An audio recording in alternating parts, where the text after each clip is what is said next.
So, what were some of the universities that ended up being established in Europe as a result of this Moorish presence? Let's start with one I'm sure all of us, if you say the name, you almost have to say it with a British accent and kind of raise your nose a little bit, right? Oxford. The only one that is comparable, certainly in the English-speaking world, is Cambridge. Where did you? I went to Oxford. Oxford. Which is a fine school. And do you know why? Because it had a fine start. Because Daniel Morley was an Englishman who went to study among the Moors in Al-Andalus and came back with a library of Moorish books.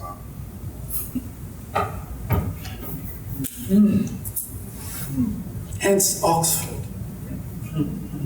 which moves well beyond being a cathedral school, meaning a school that simply taught people how to prepare for being a good priest in the Roman Catholic Church, right?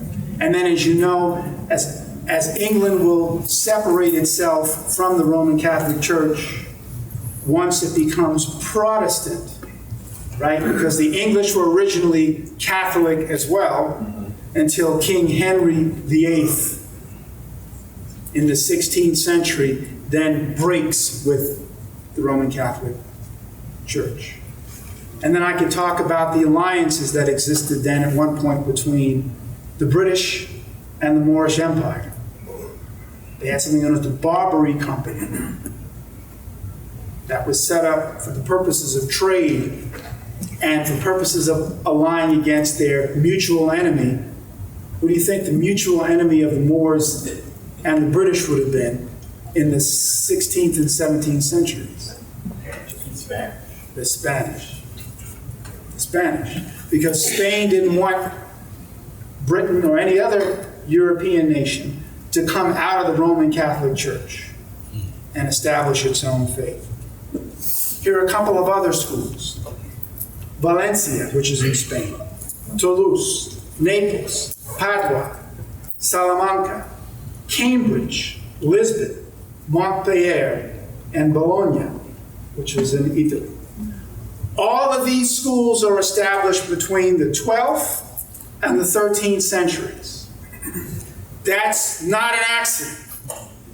It's because the Moors who have opened up this channel, all the finest scholars are coming in from Africa and Asia, bringing in books of astronomy, medical science, mathematics. That's why you know about algebra. There was no algebra until the Muslim world developed it and the Moors spread it.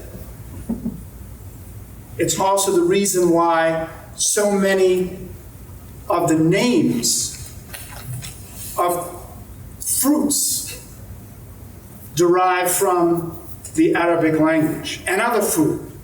Rice. Right? I'm sorry. Stars.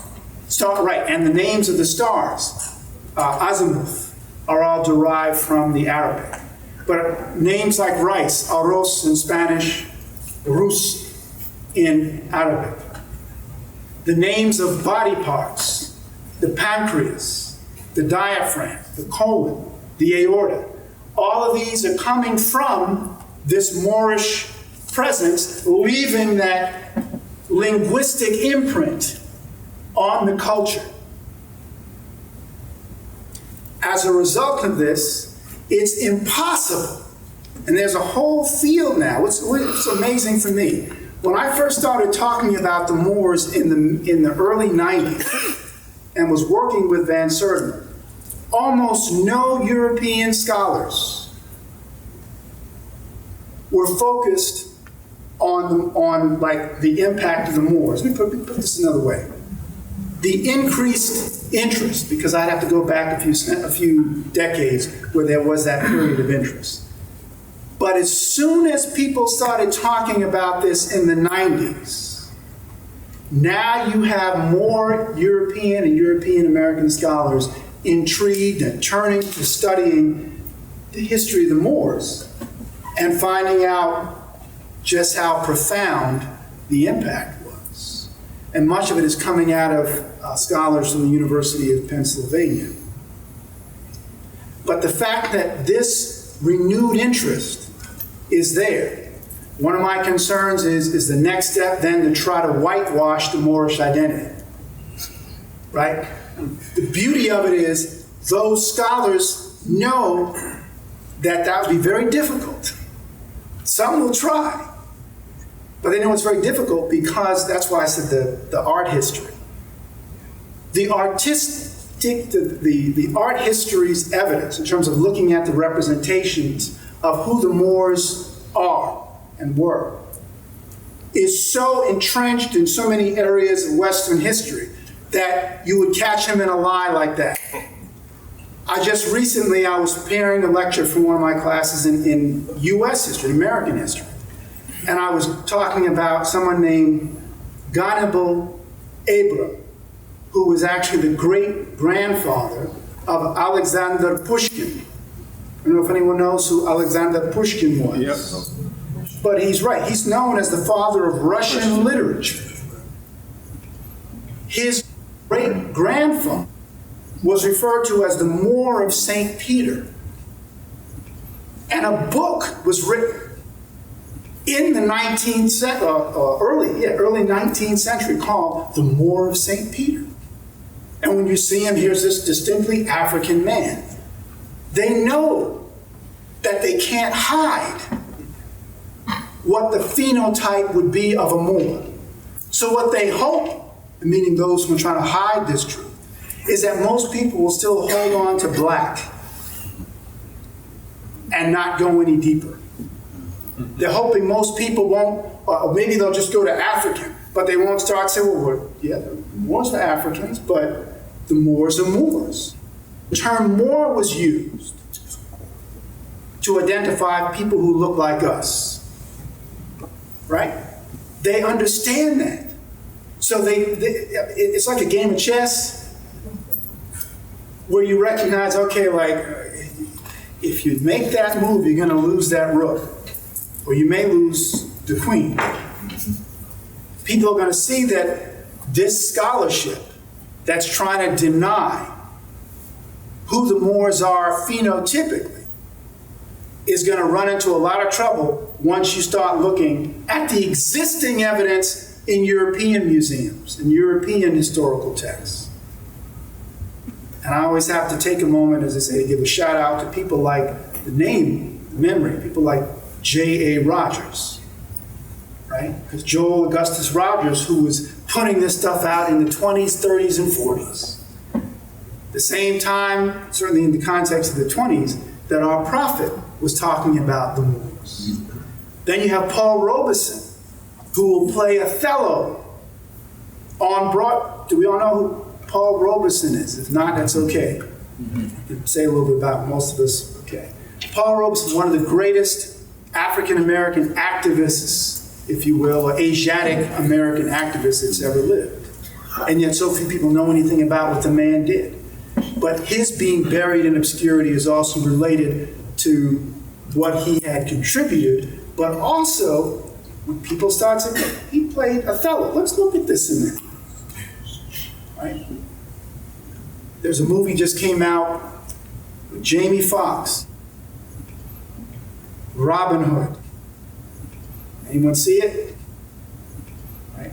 A few of us, most people haven't seen it. The best thing about that movie is that Jamie Foxx plays a Moor in the movie. But, of course, it's in the context of Robin Hood, you know, the story of Robin Hood. He, once again, is the one that helps to train him, and he's like his